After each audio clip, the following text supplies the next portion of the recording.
여러분과 함께 만들어본 회원정보관리 입력 화면과 그 다음에 검색 화면, 그리고 실행 메뉴들은 엠비즈메이커로 만들어진 프로그램이죠. 이것은 곧 스마트폰에서 사용하게 될 그 어플리케이션입니다.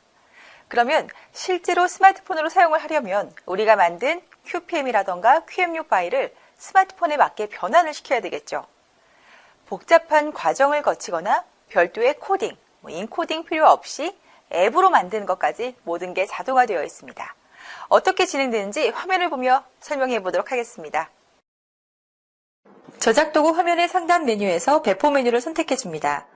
지금 만든 화면에 대해 앱으로 만들기 위한 작업으로 패키지 생성이라는 것이 있습니다. 클릭을 해보면 단계별 위저들에 따라 안내 문구가 나타납니다. 충분히 이해하셨으면 다음 작업으로 넘어갑니다. 앱을 만들 때 복잡한 코딩이나 패킹 작업 필요 없이 간단하게 설정할 수 있는 화면이 나타납니다. 기본 설정에는 앱으로 만들 때 필요한 제품 약칭과 앱 제품명을 넣어줄 수 있는데요. 앱 제품명에는 가장 메인이 된 화면, 즉 QPM 명칭을 넣어주면 그 프로세스와 연결된 나머지 모듈들도 자연스럽게 따라오게 됩니다. 아이콘 설정은 앱으로 나타날 때 보여질 로고나 이미지를 등록할 수 있습니다. 다음으로 넘어가면 데이터베이스 운영 환경입니다. 첫 번째는 스탠드얼론 방식인데요. 개인적인 용도의 앱을 개발하셨다면 모든 DB까지 스마트폰에 패킹해서 넣을 수 있고, 두 번째는 보통 기업에서 많이 사용하는 방식입니다. 원격지 서버를 따로 두고 다수의 사용자들이 언제 어디서든 DB 인아웃을 할 수 있도록 되어 있고요. 마지막 외부 서버와 내부 DB 동시에 운영한다는 것은 앞서 두 가지의 기능을 모두 함께 제공한다는 의미입니다. 이번 설명은 처음이니까 스탠드얼론을 사용한다고 전제를 두고 첫 번째 선택하도록 하겠습니다. 그 다음 개발 작업 중에 입력한 데이터를 실제 실행 환경으로 이동시키기 위해서 데이터베이스 변환 도구라는 것이 하단에 보입니다. 눌러주게 되면 좌측에 개발용 DB라는 이름 아래로 테이블들이 보여지게 될 겁니다. 그 테이블들은 만들었던 프로그램 모듈에 필요한 DB가 자동으로 생성된 테이블들인데요. 여기서 앞서 앱 프로그램 화면을 만들면서 사용했던 모든 테이블들을 선택해주면 됩니다. 여러분들은 회원 정보를 선택해주면 되겠죠? 다음으로 눌러주면 변환 시작이라는 것이 있습니다. 여기서 나타나는 화면은 QPM을 저장해 두었던 폴더의 경로를 지정할 수 있게 나타납니다. 그리고 바로 자동으로 DB 내부 구조와 스키마 분석이 이루어지게 되는데요. 기존에는 역시 전문 개발자들의 손을 거쳐야만 가능했던 이 스키마가 분석까지 처음 개발한 사람도 누구나 따라할 수 있도록 자동으로 처리되게 되어 있습니다. 그 다음 작업으로 넘어가면 방금 만들었던 화면이 경로 안에 제대로 저장이 되었는지 확인하는 화면이고요. 그 다음은 마지막 단계, QPM이 앱으로 변환되는 패키지 만들기 화면이 나타납니다. 버튼을 누른과 동시에 어떤 복잡한 과정 거치지 않고 자동으로 처리되는 화면을 보실 수 있습니다. 이렇게 만들어진 화면을 가지고 스마트폰에서 보기 위한 작업 한 가지가 더 남았는데요.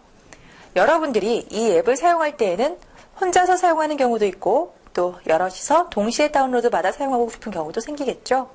그리고 이 앱을 사용하고자 하는 사람들의 스마트폰은 안드로이드, iOS, 태블릿, 패드 등 여러 가지가 있을 수 있습니다. 그래서 저희 엠비즈메이커에서는 여러분들이 만든 앱을 누구나 접속해서 다운로드 받고 사용할 수 있도록 엠비즈 스토어라는 독자적인 앱스토어를 제공하고 있습니다. 여러분들이 만든 앱을 테스트도 하고 직접 앱마켓에 올릴 수 있는 과정이죠. 그리고 이렇게 올린 앱을 티스토어 등 일반적인 마켓에 올릴 수 있습니다. 그 마켓이라는 것은 상단 메뉴 배포 메뉴에서 마켓 업로드라는 것이 있습니다. 마켓은 두 가지가 있는데요. 첫 번째 테스트 마켓과 오픈 마켓이 있습니다. 만들어진 앱을 직접 오픈 마켓에 올리는 것이 아니라 제대로 잘 작동하는지, 화면 구성은 잘 나오는지, 기능상의 오류는 없는지 먼저 확인할 수 있도록 테스트 마켓에 올려서 심사를 받으면 오픈 마켓에 자동으로 등재되게 됩니다. 그 다음 방금 만들어진 파일이 파일명과 날짜, 시간 등이 맞는지 확인하고 다음으로 넘어갑니다. 그러면 앱으로 다운로드 받을 때 볼 수 있는 제품명과 설명, 사용 방법과 자세한 내용들을 담을 수 있는 화면이 나타납니다. 저는 앞서 만든 회원 정보를 바탕으로 간략하게 적어보았습니다. 그리고 다음으로 넘어가면 패키지 업로드라는 버튼을 누른과 동시에 자동 처리로 그 어떤 작업을 거치지 않고 테스트 마켓에 올리는 과정이 나타납니다. 이렇게 자동으로 마켓에 등록이 되면 QR코드 화면이 나타나는데요. QR을 직접 스마트폰으로 찍으면 여러분들이 만든 앱을 직접 다운로드 받을 수 있는 엠비즈 엔진을 다운로드 받는 화면이 바로 나오게 됩니다. 각자 사용하고 있는 스마트폰의 OS에 따라 다운로드 받으실 수 있습니다. QR을 찍는 것이 어려우신 분들은 테스트 마켓 이용 방법이라는 버튼을 누르면 홈페이지와 연결되어 있어 다운로드에 대한 자세한 정보를 얻을 수 있습니다. 완료 버튼을 누르면 이제 빌더에서 할 수 있는 역할은 모두 마무리된 것입니다. 이렇게 엠비즈 스토어라는 오픈 마켓에 올렸으니 이제 스마트폰에서 확인해 봐야 되겠죠? 스마트폰 화면입니다. 엔진을 눌러 직접 실행해 보도록 하겠습니다. 여기서 가운데 있는 것이 엠비즈 메이커에서 제공하는 엠비즈 스토어라는 것인데 여러분들이 만든 앱이 전시되어 있는 곳입니다. 선택해보면 기본적으로 제공되는 앱들이 나열되고 있고 직접 만든 앱을 확인하기 위해서 상단 메뉴에 마이룸이라고 있습니다. 여기서 최초에 설정해줘야 하는 부분이 가입할 때 사용했던 아이디와 비밀번호를 넣어주는 작업이 있습니다. 매번 넣어주는 것이 번거롭다면 아이디 저장 혹은 자동 로그인을 체크해주면 됩니다. 로그인 화면입니다. 현재 테스트 앱의 개수를 알려주고 하단에는 그 외의 정보들이 보여지고 있습니다. 자세히 버튼을 눌러주면 앱 이름이 나타나고 그 자리에서 바로 설치할 수 있는 화면으로 넘어갑니다. 등록 일자를 확인하고 상세 정보를 확인한 후 다운로드 버튼을 눌러 설치할 수 있습니다. 앱 프로그램명과 제작자 아이디가 최초 화면으로 나타나게 되고 앞서 만들었던 회원 정보 관리에 대해 정확히 나타나는 것을 볼 수 있습니다. 이렇게 만들어진 앱은 엔진을 다시 눌러보면 그 안에서 생성된 것을 볼 수 있죠. 이것은 직접 만든 앱을 엔진 안에서 관리 보관은 물론이고요.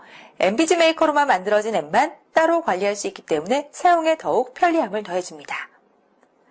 이렇게 해서 패킹해서 마켓에 업로드하고 스마트폰에서 다운로드 받는 것까지 알아보았습니다.